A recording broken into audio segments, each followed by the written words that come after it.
পাও নাই। আল্লাহ তোমাকে কিন্তু দৈনিক ডাকে না, এ বান্দা আয় আয়। বান্দারে কত দয়া করছি, মায়া করছি, বান্দা মানুষ বানায়া পাঠাইছি, ও মানুষ হইয়া যাইস না, আয় বান্দা আয়, আয় বান্দা আয়। একটু আমি আল্লাহকে আল্লাহ বলে ডাক দে। বান্দারে লামি আলিদ ওয়ালামি ওলাদ, আমি আল্লাহ জন্মদাতা হইয়া কাউকে জন্ম দিই নাই, কোনো জন্মদাতার থেকেও জন্ম নিই নাই। ও বান্দা, আমি আল্লাহ আদর করে মায়া করে দয়া করে বান্দা বানাইছি। বান্দারে এত পরিপাটি করে বানাইছি, তুই যখন তোর মায়ের গর্ভের মধ্যে, বান্দা তোর গর্ভের মাস 8-9 মাস হয়ে গেছে, তোর মা হাঁটতে পারে না, চলতে পারে না, দাঁড়াইতে পারে না, খাইতেও পারে না, যে কোনো সময় হুজুট খেয়ে পড়ে যাইতে পারে। পড়ে গেলে পেটের মধ্যেই তোর মাথা থেতলে যাইতে পারতো, তোর হাত পা ভেঙে যাইতে পারতো। ওরে বান্দা, একবার তোর মা পড়ে যায় নাই কেন জানিস? তোর মাকে পাহারা দিয়েছি আমি আল্লাহ। শুধুমাত্র তোর প্রতি দয়া করে মায়া করি বান্দা। এরপরে কত সংকীর্ণ একটা সুরক দিয়ে তোরে দুনিয়াতে আনলাম। একবার ভাব, তোর মায়ের গর্ভের মধ্যে যখন রাখছি আমি আল্লাহ তোরে একবারে মোসরাইয়া রাখছি। তুই এত বড় মানুষটারে একটু বানাইয়া রাখছি। দুনিয়াতে আসার পর তোকে আবার যদি কেউ আমার মতো মুসরাইতে যায়, তুই মরে যাবি। বান্দারে, তুই যখন প্রসব বেদনায় তোর মা পড়ে যায়, তোর মা মনে করেছিল এই মারা যাবে। তুই তো জানিস না, চিকিৎসা বিজ্ঞানীরাও বড় অবাক যে একজন মানুষ যন্ত্রণা সহ্য করতে পারে মাত্র 43 থেকে 45 ডিগ্রি পর্যন্ত। এর বেশি 1 ডিগ্রি যন্ত্রণাও যদি হয়, দুনিয়ায় কোনো মানুষ আর বাঁচতে পারে না। কিন্তু একজন মা যখন সন্তান প্রসব করেন, ওই মায়ের যন্ত্রণার ডিগ্রি থাকে 52 থেকে 54। বিজ্ঞানীরা অবাকের পর কেন মা বেঁচে থাকেন? আল্লাহ ডাক দিয়া বলেন, বান্দা আমি আল্লাহ তোর উপরে দয়া করে মায়া করে তোর মাকে বাঁচায় রাখি। কারণ তোর মা যদি মারা যায়, তোর মায়ের মতো এত আদর যত্ন করে তোকে কেউ মানুষ বানাইতে পারবে না। ওরে বান্দা, তোর মাকে বাঁচায় দিলাম, তোর কান্না ছাড়া কোনো ভাষা নাই। ক্ষুধা লাগলেও কাঁদিস, মশায় কামড়াইলো কাঁদিস, ব্যথা পাইলেও কাঁদিস। এ বান্দা, কখন কিসের জন্যে কাঁদিস? তোর ভাই বলতে পারে না, বোন বলতে পারে না, খালা বলতে পারে না, ফুফু বলতে পারে না, তোর চাচা বলতে পারে না, তোর মামা বলতে পারে না, এমনকি তোর বাবাও বলতে পারে না। কিন্তু কখন কিসের জন্য কাঁদিস এটা তোর মা বলতে পারে। এইটা তোর মায়ের কারামতি নয়, আমি আল্লাহ তোর উপরে দয়া করছি, মায়া করছি। আমি দয়া করে মায়া করে তোর মায়ের ভেতরে একটা সেন্সর লাগাই দিছি। এজন্য তোর মা, তুই যখন কাঁদিস, কি কারণে তোর মায়ের সেন্সরে ধরা পড়ে যায়? এ বান্দা, সেন্সর যদি না লাগাইতাম, ক্ষুধা লাগলে কাঁদতি, তোর মা জানতো না কিসের জন্য কাঁদিস। ঠিকভাবে খাবার পাইতি না, অসুস্থ হয়ে যাইতি, মারা যাইতি। এজন্য তুই যখনই ব্যথা পাইয়া কাঁদছ, তোর মা বুঝে ফেলেছে। বিশ্বাস হয় না? তোর বাপের কাছে জিজ্ঞেস কর। বাসায় গিয়া গভীর রাত সন্তান কাঁদতেছে, ডাক দিয়া বললেন, বিবি ওকে দুধ খাওয়ায়া দাও, খাওয়ায়া কান্না বন্ধ করাও, আমি ঘুমাবো, কাল কাজ আছে।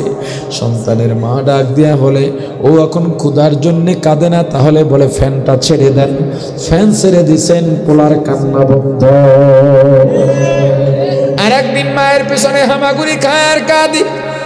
আপনি বললেন, এ বিবি ওকে একটু খাওয়ায় দাও, কান্না বন্ধ করো। বলে না, ও খাওয়ার জন্য কান্দে না, ক্ষুধা নাই, কেন কাঁদে? একটু কোলে নেন। কোলে নিছেন, কান্না বন্ধ। আর একদিন বাহির থেকে ফিরছেন, দেখেন ছেলেটা বা মেয়েটা কাঁদে। কোলে নিছেন, এবার আরো কাঁদে।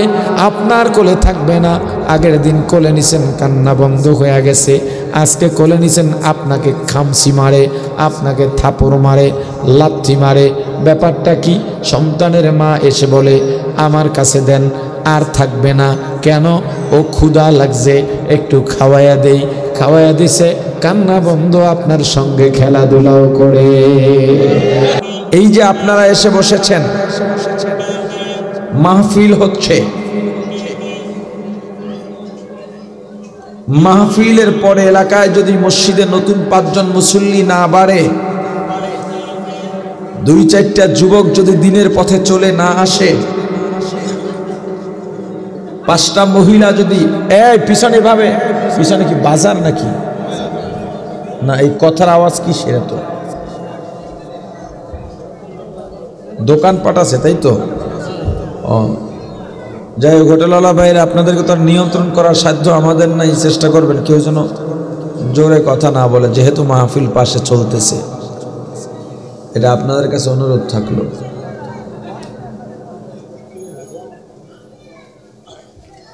মানুষ দিন থেকে কতটা উদাসীন। এই যে ফুটবল খেলা গেল, 1টা 2টা 3টায় আপনারা আমাদেরকে ঘুমাতে দেননি। কত অসুস্থ রোগী কষ্ট পেয়েছে, কত শিশু কষ্ট পেয়েছে। ওয়াজ করে জুমায় বলেও ফেরানো যায়নি। বিশ্বকাপ ফাইনালের দিনে আমার মাহফিল ছিল, রাতেরটা বিবেরিয়ার সানি ইউনিসিয়া বলে সায়েদাবাদ মাদ্রাসা, ওখানে প্রতি বছর বাদ জোহর বয়ান করি। বিশাল প্যান্ডেল করেন তারা, প্যান্ডেলের তিল ধারণের কোনো জায়গা খালি থাকে না। বহু বছর ধরে ওখানে আমি যাই প্রতি বছর। কোন মাহফিলেই যতটুকু আয়োজন করে ততটুকু আল্লাহ দিনদার শ্রোতাদের দিয়ে ভরে দেন, কিন্তু ফাইনালের দিন 3 ভাগের 1 ভাগ মাঠ খালি ছিল। মনটা খারাপ।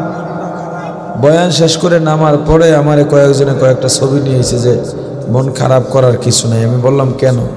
ছবি দেখাইলো, কয়েক জায়গার বক্তব্য রয়েছে, কয়েকজন ক্যামেরাম্যান আর সামনে কয়েকটা পোলাপান, পুরা মাঠ খালি। আপনারা ওই সময় মাহফিলগুলো বাদ দিয়ে খেলাকে প্রাধান্য দিয়েছিলেন। আমরা দিন থেকে কতটা উদাসীন হয়ে আছি।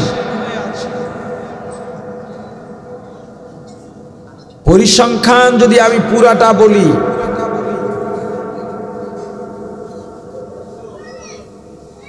তখন তো আমাদের ঘুম আসার কথা না।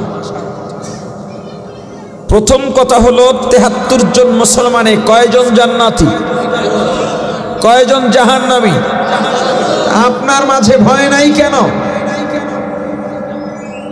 আপনি কি মনে করে বসে আছেন? কে আপনাকে পার করবে? তবে হিসাবটা 73 জনে 72 জাহান্নামী, 1 জান্নাতি নয়। এই 73 কাতারের মধ্যে সাহাবায়ে কেরাম আছেন। সাহাবায়ে কেরাম 100-তে 100 জান্নাতি, তাবিঈন 100-তে 100, তবে তাবিঈন, আইম্মা মুজতাহিদিন, সলফে সালিহিন, উলামায়ে মুতাআখিরিন, মুতাকদ্দিমিন, আমরা বিশ্বাস করতে চাই তারা 100-তে 100 জান্নাতি। এবার যারা গড় অঙ্ক করেছেন, গড় মিলান। সাহাবায়ে কেরামের যুগের সব মুসলমান যেহেতু 100-তে 100 জান্নাতি, ওখানে জাহান্নামী নাই, তাহলে আমাদের দিক থেকে জান্নাতের সংখ্যা বাড়ছে না আরো কমছে? জাহান্নামীর সংখ্যা কমছে না আরো বাড়ছে? হিসাব করলে দেখা যাবে এই জমানায় 1000 মুসলমানের মধ্যে 1 জন জান্নাতি পাওয়া বড় কঠিন। বলবেন মুখস্থ কথা বললে হবে না, মুখস্থ বলার দরকারও নাই। আপনি আপনারটা হিসাব করে নেন, ধলপুরের মধ্যে কয়জন মানুষ জান্নাতে যাইতে পারে, হিসাব মিলায় নেন, দেখেন কোন মানুষটা 5 ওয়াক্ত নামাজ পড়ে। আপনি দেখলেই বুঝবেন ওলামায়ে ইকরামের জবান থেকে যা শুনলাম তাতে দলপুরের মধ্যে ওই মানুষটা জান্নাতে গেলে যাইতে পারে, অমুক হাজী সাহেব গেলে যাইতে পারে, অমুক মুত্তাকি ব্যক্তি গেলে যাইতে পারে। এই দলপুরের মধ্যে যতজন মানুষ পার্সেন্টেজ হারে তাতে 10 জন জান্নাতি পাওয়া যাইতে পারে। এই 10 জন জান্নাতি যদি হয়, আমি তাদের মধ্যে নাই তা 100%, কারণ 10 জন কেন 20 জনের আমল আমার থেকে দলপুরে ভালো আছে। এই হিসাবটা যদি আপনি মিলাইতেন, জান্নাতীর সংখ্যা যেহেতু কম, আমার থেকে ভালো আমলওয়ালারাই তো জান্নাতে যাবে। যদি যায়, আমার আমলের কথা আমি জানি, দুনিয়ার কেউ যদিও না জানে, নিজেরটা নিজে জানে কিনা।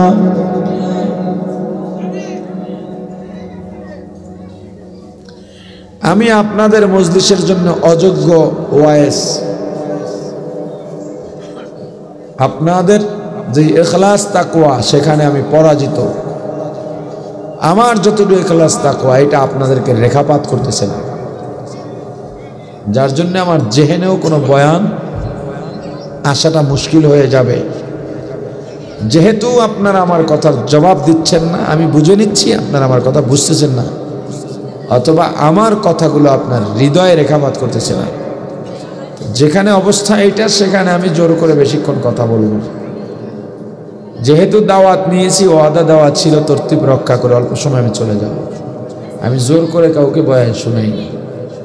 বয়ান করতেই হবে, টাইম পাস করতেই হবে। আমার টাইমের অনেক দাম, আমি সময়ের মূল্যায়ন করতে জানি, করি। আপনারা বসে আছেন, আমি শুধু গলায় টান মেরে চলে যাব, আমি আর একটু সুরও দেব না, কারণ আপনাদের জন্য সুর দেওয়া জায়েজ হবে কি না এটা আলেমদের কাছে জিজ্ঞেস করলে পাবেন। আপনারা বয়ানে সবাই বসে নাই, 2-4 জন মানুষ বয়ানে আসতে পারেন, বাকিরা সুরের জন্য বসে আছেন। অনেকে মনে মনে এটাও বলতেছেন, মেয়া সুর টুর দিয়ে চলে যাবেন, এত কথার দরকার কি? এই মাহফিলগুলো এখন দিনের উপকারের থেকে ক্ষতির কারণ হয়ে যায় কিনা, আর এটাও আল্লাহর গজবের কারণ হতে পারে। দ্বীনি মজলিসগুলো এখন গুনাহে পরিণত হবে কেন? ওয়াজের মাহফিলে আসে সুর শোনার জন্যে, কৌতুক শোনার জন্যে, গান শোনার জন্য। বলবেন আপনি এভাবে বলেন কেন? প্রমাণ, আমি মাহফিলে গিয়েছিলাম জয়পুর হাটে, ওদিকে তো ঢাকার ওয়াইজরা কম যান, তো গেলে বড় আয়োজনই তারা করেন। আমি 1.5 ঘন্টা ঈমান আর ইসলাম নিয়ে বয়ান করেছি, জানটা বের করে ফেলাইছি, কিন্তু কারো থেকে জবাব নিতে পারিনি, সব চুপচাপ বসে আছে। বয়ান শেষে আমি এরকম মাঠের ভিতর দিয়ে, যাতে মানুষ বুঝবো ওখান থেকে যাইবে হুজুরে, সবাই সামনে দাঁড়ায়, খুব সওয়াব আদায় করে। হুজুরের পথ আটকাইয়া চারিদিক থেকে চাপ্পা ধরিয়া এবার মুসাফা করে খুব সওয়াব আদায় করে। আছে না এরকম? হাঁটতে দেয় না, পিছন থেকে হাত ধরে টান মেরে খাড়া করায়, মুসাফা করবে। এটা খুব সওয়াবের কাজ। কি মনে হয় আপনাদের কাছে? এই জন্য মাঝখান দিয়ে মাগরিবের পরে যে বয়ান করছি, তখন তো প্যান্ডেল মানে মাঠ, সব দাঁড়ায় রয়েছে, সিঁড়ি দিয়া নাইমে ওই কাপড় উঠে পিছন যে গাড়ি তুলছে। জয়পুর হাটেও মাঝখান থেকে যাচ্ছি তো সব বুঝতে পারে না যে আমি যাচ্ছি, তাদের মন্তব্য। উনি বারবার এইটা কইতেছে, এইটা কইতেছে, একটা কৌতুকও বললো না। আমরা কি অজল্য গেছি? উনি যে ওয়াজ করছেন এটা আমরা জানি। ওই অমুক হুজুর কয়েকটা নাম বলছে, আপনাদের ফেভারিট বক্তাদের 2-1 জনের মধ্যে আছে, যাদের জন্য আপনারা পাগল। এমন 2-1 জনের নামও বলছে, অমুক আইলে কি সুন্দর হাসায়, আনন্দ ফুর্তি করবো, আমরা খেতে খামারে থাকি, আমরা তো এমনি দুঃখে কষ্টে আছি, আবার জাহান্নামের লোকে কান্দে কান্দে দুঃখ করা লাগবে কি লিখে? এই কৌতুক শুনতেও মানুষ চায়। মাহফিল যদি আপনার বিবিকে নানা না দেয়, ওই মাহফিল দরকার নাই। না আয়োজন করার, না শোনার, না বয়ান করার। এই যে বয়ানে আসছেন, কি নিয়ত করে আসছেন বলেন?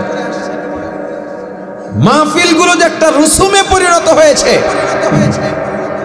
এই মাহফিলের আয়োজকদের মধ্যে আল্লাহ না করুন, আমি বিশ্বাস করি এরা সবাই যেন দিনদার হয়ে যায়।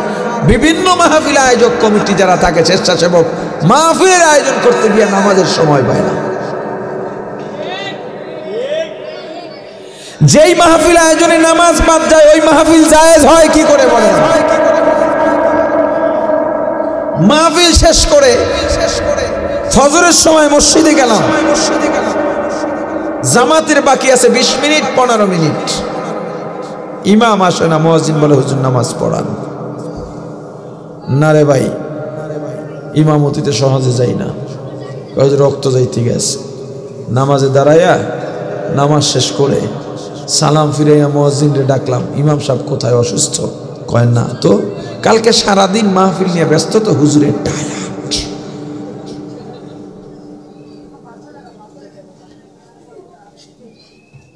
মাহফিলের কারণে অনেকে ফজরের নামাজ যারা নিয়মিত পড়ে তাদেরও বাদ যায়, যারা পড়ে না কথাই নেই তাদের জন্য। আমি আপনাকে জাগাতে এসেছি, আপনার বিবিকে নাড়া দিতে এসেছি। এই জায়গায় যত মানুষ আছেন, মাদ্রাসার ছাত্র আর আলেম ছাড়া আমাকে ইমানে মুফাসসাল শুদ্ধ করে শোনানোর মানুষ আমি কয়জন পাবো? দোয়ায় কুনুত আমি শুদ্ধ করে শোনানোর মতো কয়জন মানুষ পাবো? আপনি দ্বীনই জানেন না, আপনি ধর্মই জানেন না, আপনি দ্বীনকে কিচ্ছু মনে করেন না, আপনি গুনাহকে গুনাহ মনে করেন না, আপনি সওয়াবকে সওয়াব মনে করেন না। গুনাহ আপনার কাছে গুনাহ মনে হয় না, মন চায় জিন্দেগি চালাচ্ছেন। প্রত্যেকটা মুমিন মারা যাওয়ার পরে আমার রাসূলের রওজার সঙ্গে মহাসড়ক করে দেওয়া হয়, আমার রাসূলের সঙ্গে দিদার হয়।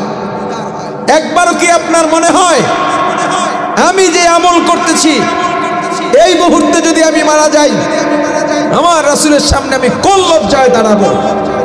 আমার রাসূল কি আমাকে দিদার দেবেন নাকি পর্দা দিয়ে দেবেন? এই ভয় চিন্তাও আপনার মাঝে নাই।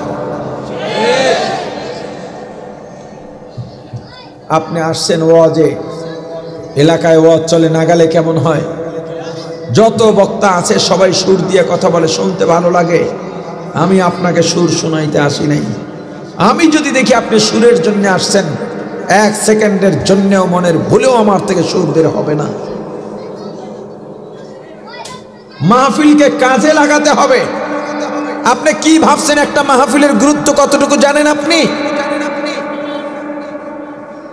আওয়ামী লীগ সরকার ক্ষমতায়, তবুও তাদের দলীয় সভা সমাবেশে তাদের কর্মীদেরকে টাকা দিয়ে জমা করতে হয়, বিএনপির কর্মীদেরকে টাকা দিয়ে তাদের সভায় জমা করতে হয়, বিরিয়ানির প্যাকেট দেওয়া লাগে, ভাড়া দেওয়া লাগে, এরপরেও মাঝে মাঝে চেয়ার খালি।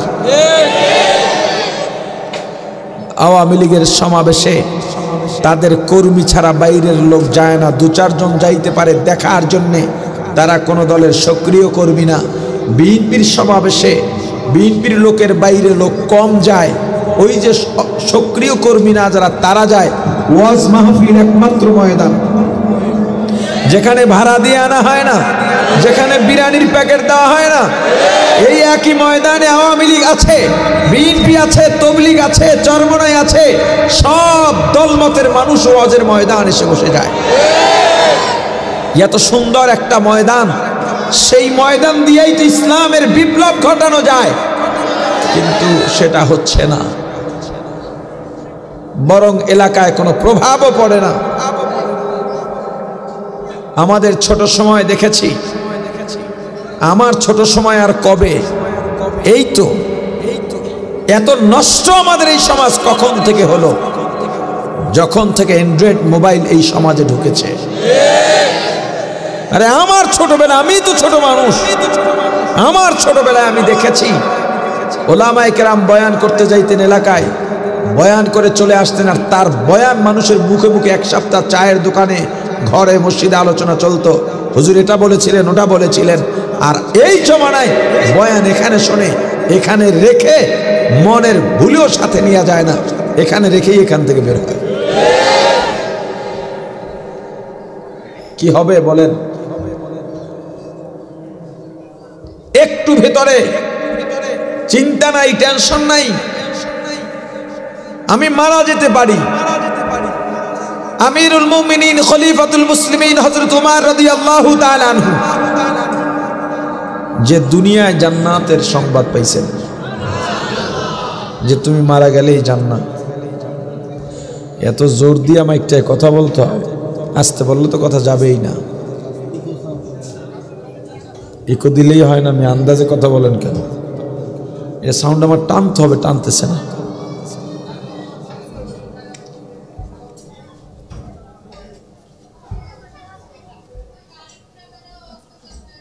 মুসলিম আসার আগে এগুলো ঠিক করে। আমি তো এখন এলাকার মানুষের মতো, তাই না? যাত্রা বাড়িতেই থাকি, কয় না না হয় কেমন, মাদ্রাসা এখানে, অফিস এখানে, 13 বছর একই জায়গায় বাসা নিয়ে থাকলাম।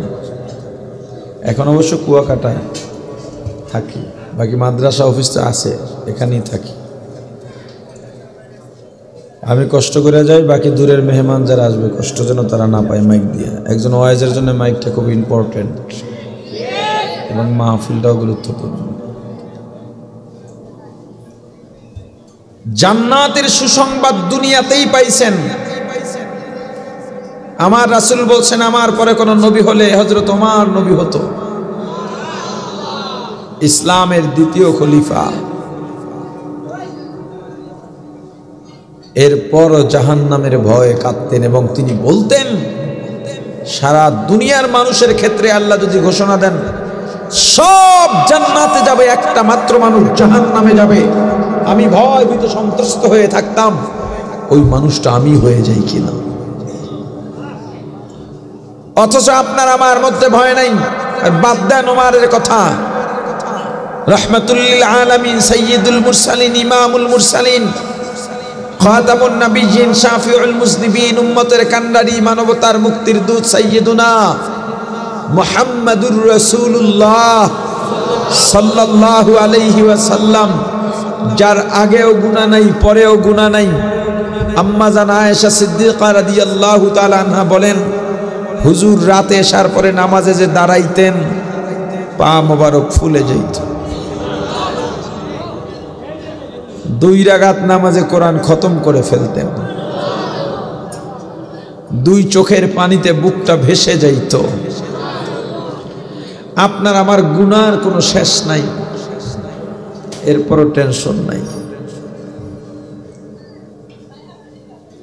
এই মাহফিল মানুষকে জাগ্রত করবার জন্যে, আপনাকে আমুলি বানাবার জন্যে আমি আসি নাই। স্রেফ আপনার মাথায় একটা চিন্তা ঢুকাতে এসেছি। অন্তত আপনি মাহফিল থেকে যাওয়ার পরে যদি এই চিন্তাটা থাকে মাথায়, কি শুনলাম, আসলে কি করা দরকার, না এতদিন যা করছি ঠিক না, এখন আমার পরিবর্তন হওয়া দরকার। আপনি আমল করেন বা না করেন বিষয় নয়, এতটুকু চিন্তা আপনার ভেতরে ঢুকলেই মাহফিল সফল। আমি এমন টান মারু আগামী বছর যেন আমার দাওয়াত দেয়, ওই চিন্তা করে মোটেও কিন্তু কথা বলবো না। আপনি কোন নিয়তে আসছেন আপনি ভালো জানেন। আমার রাসূল যখন হিজরত করেছেন, রাসূলের সঙ্গে নারীও ছিল, পুরুষও ছিল। রাসূলের কাছে বলা হলো, হুজুর আমাদের কাফেলায় মুহাজিরিনদের মধ্যে একজন পুরুষ আছে যার নিয়ত আমাদের নিয়ত এক নয়। কেন? বলে একজন মহিলার প্রতি তিনি কি বলে ওটাকে, আসক্ত, তাকে বিয়ে করার জন্য সে পাগল। ওই মহিলা আমাদের হিজরতের কাফেলায় আছে শুনে ওই পুরুষ আমাদের সাথে আসছে মহিলাকে বিয়ে করার জন্য। আমার রাসূল বললেন, ইন্নামাল আমালু বিন্নিয়াত ওয়া ইন্নামা লিকুল্লি ইমরিইম মা নাওয়া ফামান কানাত হিজরাতুহু ইলাল্লাহি ওয়া রাসূলিহি ওয়া মান কানাত হিজরাতুহু ইলা দুনিয়া ইউসিবুহা ইলা আখির। মানুষের কর্মের ফলাফল আমার রাসূল বললেন, যারা আল্লাহ ও রাসূলকে পাওয়ার জন্য হিজরত করেছে ওরা আল্লাহরেও পাবে, রাসূলরেও পাবে, সাথে সুন্দরী বিবিও পেতে পারে, দুনিয়াও পেতে পারে। আর যারা দুনিয়া চায় দুনিয়া পাবে, আল্লাহকে পাবে না। সুন্দরী নারী যারা চায় তাও পেতে পারে, আল্লাহকে পাবে না। এখন আপনারা আমাকে বলেন, আপনারা বয়ানে আসছেন না সুরে আসছেন? সবাই জবাব দেয় নাই। এখন যদি আমি সুর না দিই আপনাদের মাঝে কোনো আফসোস থাকবে? কিন্তু বলেন, কিছুক্ষণ আগেও আপনার মনে এটা ছিল কিনা যে হুজুরে সুর দিয়া কথা বলুন? কথা বলেন। আমার কিছুক্ষণের আলোচনার পরে আপনার ভেতরে যদি এই চিন্তার পরিবর্তনটুকু ঢুকে না আসলে আমরা সুরের জন্য যে যাই এটা ভুল, বাস আমার এতটুকু কথা সার্থক। আপনার ভেতরে যদি এই চিন্তা আসে আসলে এতদিন কি করলাম, যেখানে 500-1000 মুসলমানের মধ্যে একজন যাবে জান্নাতে, আমি কোথায় আছি? সেই একজন তো আমি হতে পারবো না, কারণ আমার থেকেই তো বহু ভালো মানুষ এখানে আছে। গেলে তো তাদের মধ্য থেকেই যাবে, আমার কি অবস্থা হবে? এটুকু চিন্তা করে যদি আপনার ভেতরে আফসোস জাগে, আর এই আফসোস যদি তওবায় পরিণত হয়, আমার আল্লাহ বলেন তোর গুনাহ মাফ করে দেব। শুধু মাফ নয়, আমি আল্লাহ নেক দিয়া পরিবর্তন করে দেব। দেখেন, আমি ময়দানকে তৈরি করে গেলাম, পরবর্তী ওলামায়ে কেরাম এসে চাষ করবেন। কারণ আপনাকে আমার এখন আর কিছু বলতে হচ্ছে না, আপনি কিন্তু জবাব দিচ্ছেন। এর কারণ কি? অটোমেটিক ইতোমধ্যে আপনার ভেতরে চিন্তার পরিবর্তন ঘটে গেছে। আর এটা যদি ধরে রাখতে পারেন, এই ধলপুরে যতগুলো মাহফিল হবে কার্যকরী মাহফিল হবে ইনশাআল্লাহ। আপনার চিন্তায় যদি এই পরিবর্তন ঘটে, আমি বয়ান এসেছি আমার চিন্তার পরিবর্তন ঘটাতে, আমি যে আমলগুলো জানি করি না ওই আমলগুলোর প্রতি আবার উদ্বুদ্ধ হব, যেগুলো জানি না জানলে সেগুলো মানব। এতটুকু চিন্তা, বা এখন যে আপনারা বসে আছেন আপনার নিয়ত যদি পরিবর্তন হয় ওখানে চলে যায়, এরপরে যদি আমার সুর হয় সেটা হবে নেয়ামত। কিন্তু আপনি বয়ানে আসেন না, সুরে আসছেন, তখন এই সুর হতো আপনার আমার জন্য গজবের কারণ। যেহেতু আপনাদের একটা পরিবর্তন ঘটেছে, আল্লাহ সুর দিলে এবার দিতেও পারেন। দেখছনি সুরের পাগল এখনো আছে, জোরে জোরে কয় যে জান্নাতের সংখ্যা বেশি না কম?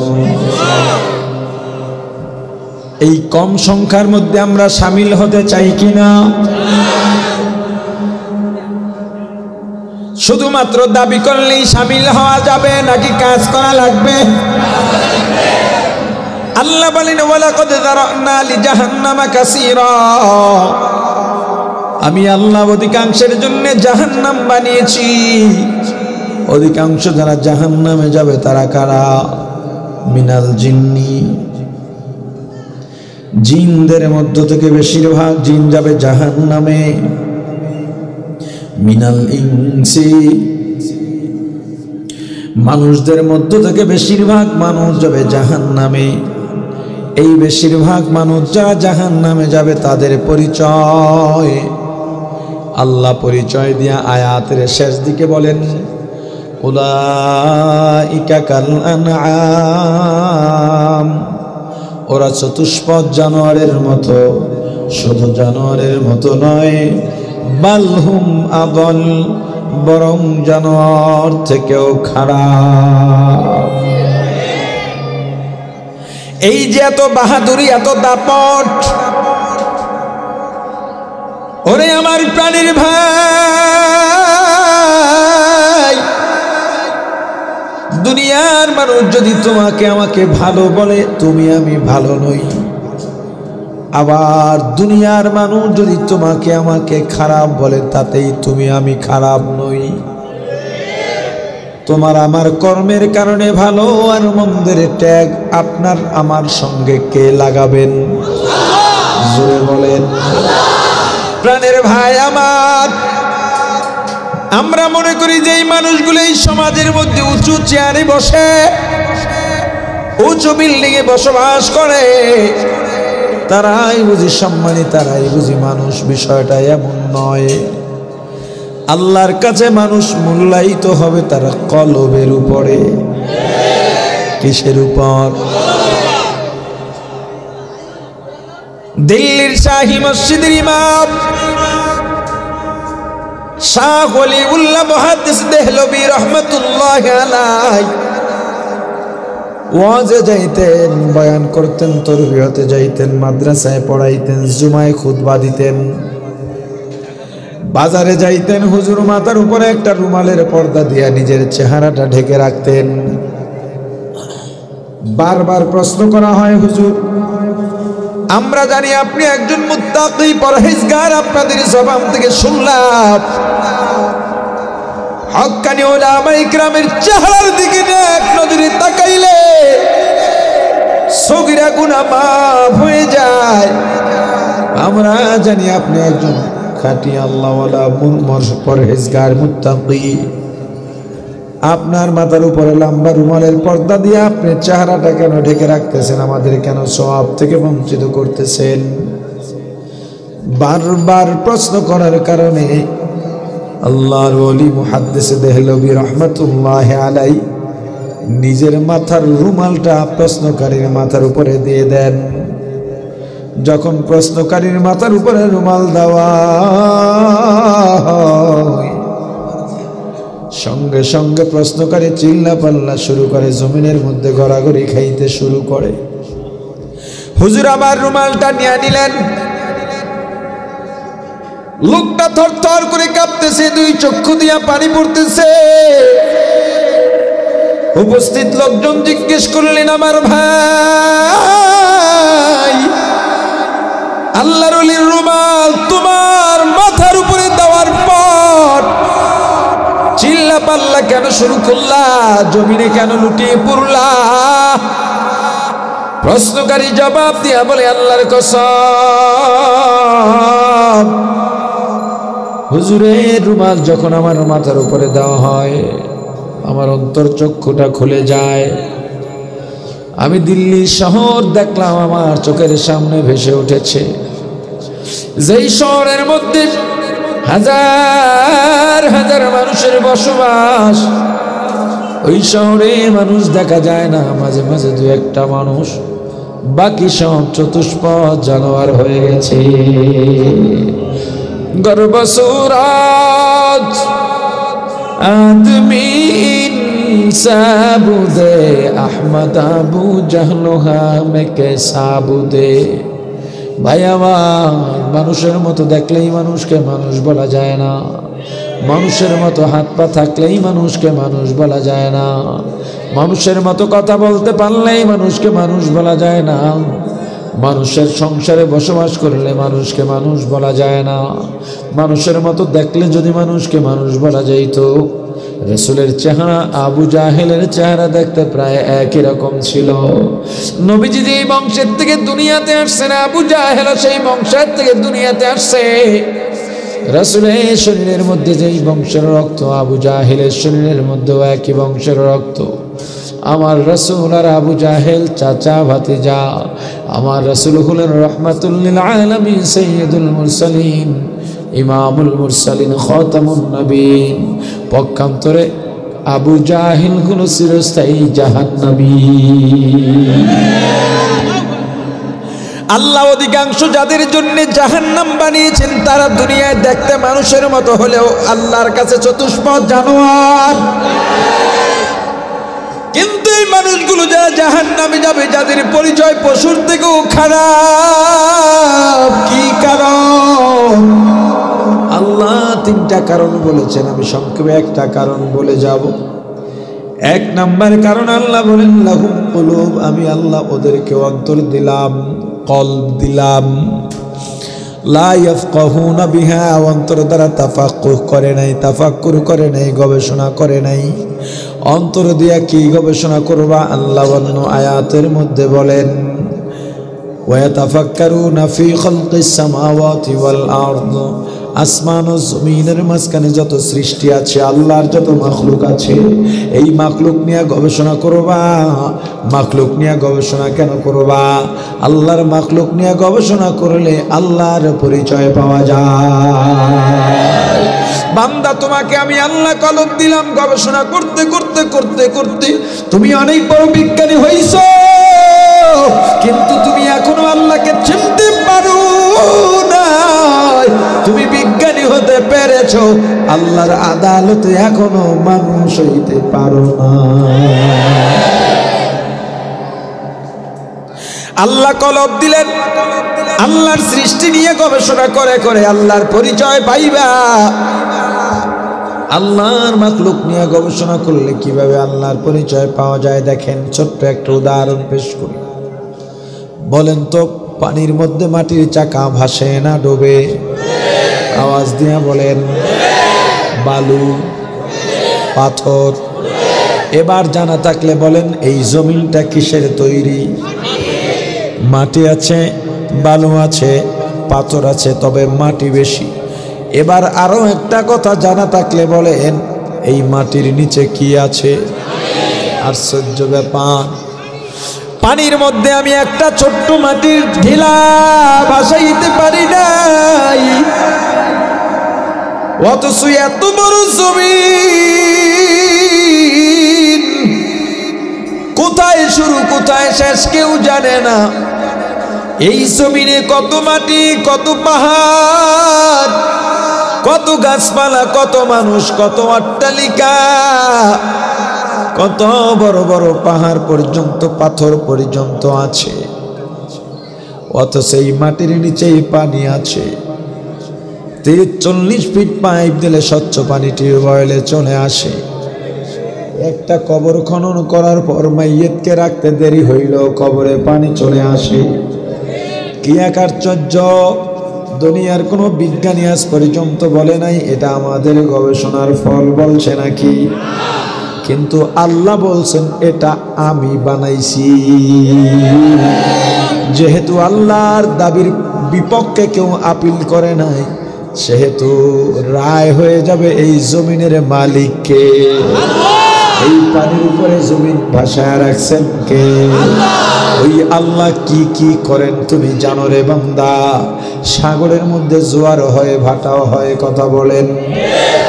জোয়ারের সময় এত পানি কোত্থেকে আসে? আশ্চর্য, কেন আসবে পানি?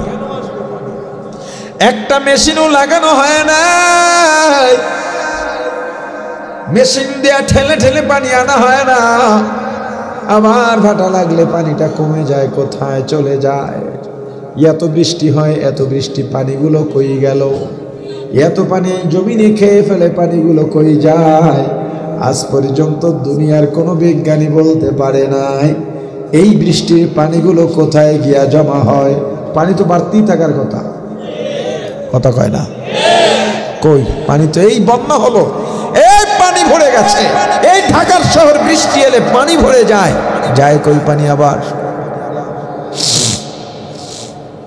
প্রাণের ভাই আমার, একটা কুমড়ার আটি, কুমড়ার দানা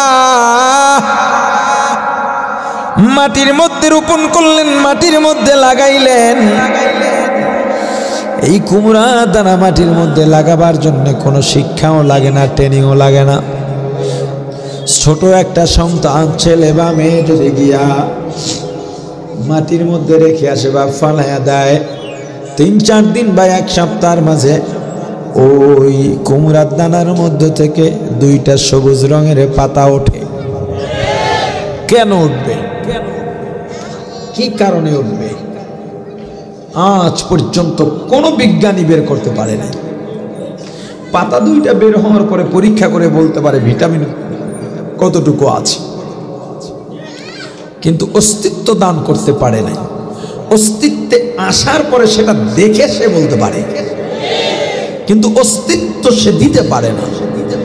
এই 2টা পাতার মধ্য থেকে আবার পাতা বের হয়, বের হতে হতে একটা লতা হয়, লতার গোড়া দিয়া পাতা থাকে, পাতার গোড়া দিয়া ফুলের কলি বের হয়, ফুলের কলির গোড়া দিয়ে একটা ছোট্ট কুমড়া।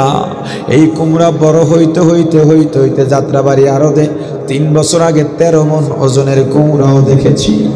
ওরে আল্লাহর গোলাম, ওই লতাটাকে টুকরা টুকরা টুকরা টুকরা করে করে কাটো, একটা কুমড়ার ঘেরানো পাইবা না, কুমড়ার দানাও পাইবা না, ফুলও পাইবা না। আবার মাটির মধ্যে 1 মাইল ধরে খুঁজো, কোনো মেশিনারি ফিট করা নাই, কোনো কারেন্টের প্রয়োজন হয় না। দেখবে উপরিভাগে জমিনের চিকন কয়েকটা শিকড়, এই শিকড়টা লতার মধ্য দিয়ে এত বড় বড় ফল বের হয়। আবার দেখেন কুমড়ার স্বাদ একরকম, কুমড়ার ভিতরে আটিগুলো যদি শুকায়া টালে ওইটার মজা আর এক রকম। কুমড়ার সিলকাও অনেকে চিংড়ি মাছ দিয়ে ভাজি করে খায়, ওইটার মজা আর এক রকম। শাকের মজা আর এক রকম, ডাটার মজা আর এক রকম, ফুলগুলা যদি কেউ ভেজে খায় সেটার মজা আর এক রকম। ওরে আল্লাহর গোলাম, দুনিয়ার কোনো বিজ্ঞানী আজ পর্যন্ত দাবি করে নাই এটা আমরা বানাইছি। আল্লাহ বলেছেন আমি বানাইছি। আল্লাহর পরিচয় পাওয়া কত সহজ। বান্দা তুমি আল্লাহকে পাও নাই, আল্লাহ তোমাকে কিন্তু দৈনিক ডাকে নাই, বান্দা আয় আয়।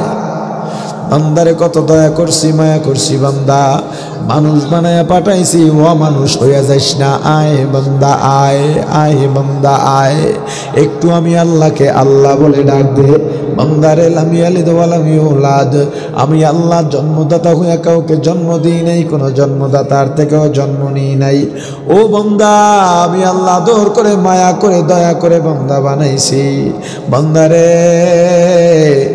এত পরিপাটি করে বানাইছি, তুই যখন তোর মায়ের গর্ভের মধ্যে, বান্দা তোর গর্ভের বয়স 8-9 মাস হয়ে গেছে, তোর মা হাঁটতে পারে না, চলতে পারে না, দাঁড়াইতে পারে না, খাইতেও পারে না, যে কোনো সময় হুজুট খেয়ে পড়ে যাইতে পারে। পড়ে গেলে পেটের মধ্যেই তোর মাথা তেতলে যাইতে পারতো, তোর হাত পা ভেঙে যাইতে পারতো। ওরে বান্দাই, একবার তোর মা পড়ে যায় নাই কেন জানিস? তোর মাকে পাহারা দিয়েছি আমি আল্লাহ। শুধুমাত্র তোর প্রতি দয়া করে মায়া করি বান্দা। এরপরে কত সংকীর্ণ একটা সুরক দিয়ে তোরে দুনিয়াতে আনলাম। একবার ভাব, তোর মায়ের গর্ভের মধ্যে যখন রাখছি আমি আল্লাহ তোরে একবারে মুসরাইয়া রাখছি। তুই এত বড় মানুষটারে একটু বানাইয়া রাখছি। দুনিয়াতে আসার পর তোকে আবার যদি কেউ আমার মতো মুসরাইতে যায় তুই মরে যাবি। বান্দারে, তুই যখন প্রসব বেদনায় তোর মা পড়ে যায়, তোর মা মনে করেছিল এই মারা যাবে। তুই তো জানিস না, চিকিৎসা বিজ্ঞানীরাও বড় অবাক যে একজন মানুষ যন্ত্রণা সহ্য করতে পারে মাত্র 43 থেকে 45 ডিগ্রি পর্যন্ত। এর বেশি 1 ডিগ্রি যন্ত্রণাও যদি হয় দুনিয়ায় কোনো মানুষ আর বাঁচতে পারে না। কিন্তু একজন মা যখন সন্তান প্রসব করেন, ওই মায়ের যন্ত্রণার ডিগ্রি থাকে 52 থেকে 54। বিজ্ঞানীরা অবাকের পর কেন মা বেঁচে থাকেন?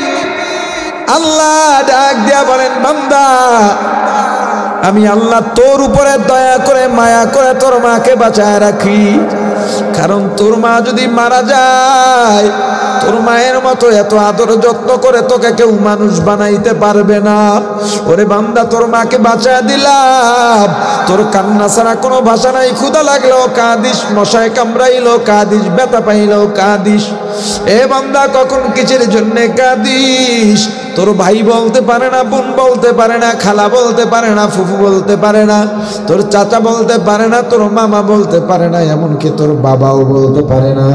কিন্তু কখন কিসের জন্য কাঁদিস এটা তোর মা বলতে পারে। এইটা তোর মায়ের কারামতি নয়, আমি আল্লাহ তোর উপরে দয়া করছি, মায়া করছি। আমি দয়া করে মায়া করে তোর মায়ের ভেতরে একটা সেন্সর লাগাইয়া দিছি। এজন্য তোর মা, তুই যখন কাঁদিস কি কারণে তোর মায়ের সেন্সরে ধরা পড়ে যায়। এ বান্দা, সেন্সর যদি না লাগাইতাম, ক্ষুধা লাগলে কাঁদতি, তোর মা জানতো না কিসের জন্য কাঁদিস। ঠিকভাবে খাবার পাইতি না, অসুস্থ হয়ে যাইতি, মারা যাইতি। এজন্য তুই যখনই ব্যথা পাইয়া কাঁদছ, তোর মা বুঝে ফেলেছে। বিশ্বাস হয় না? তোর বাপের কাছে জিজ্ঞেস কর। বাসায় গিয়া গভীর রাত, সন্তান কাঁদতেছে, ডাক দিয়া বললেন, বিবি ওকে দুধ খাওয়ায়া দাও, খাওয়ায়া কান্না বন্ধ করাও, আমি ঘুমাবো, কাল কাজ আছে। সন্তানের মা ডাক দিয়া বলে, ও এখন ক্ষুধার জন্যে কাঁদে না, তাহলে বলে ফ্যানটা ছেড়ে দেন। ফ্যান ছেড়ে দিছেন, পোলার কান্না বন্ধ। আর একদিন মায়ের পেছনে হামাগুড়ি খায় আর কাঁদি। আপনি বললেন, এ বিবি ওকে একটু খাওয়ায় দাও, কান্না বন্ধ করো। বলে না, ও খাওয়ার জন্য কান্দে না, ক্ষুধা নাই, কেন কাঁদে, একটু কোলে নেন। কোলে নিছেন, কান্না বন্ধ। আর একদিন বাহির থেকে ফিরছেন, দেখেন ছেলেটা বা মেয়েটা কাঁদে, কোলে নিছেন, এবার আরো কাঁদে, আপনার কোলে থাকবে না। আগের দিন কোলে নিছেন, কান্না বন্ধ হয়ে গেছে, আজকে কোলে নিছেন, আপনাকে খামসি মারে, আপনাকে থাপড় মারে, লাথি মারে। ব্যাপারটা কি? সন্তানের মা এসে বলে, আমার কাছে দেন, আর থাকবে না। কেন? ও ক্ষুধা লাগছে, একটু খাওয়াইয়া দেই। খাওয়াইয়া দিছে, কান্না বন্ধ, আপনার সঙ্গে খেলাধুলাও করে।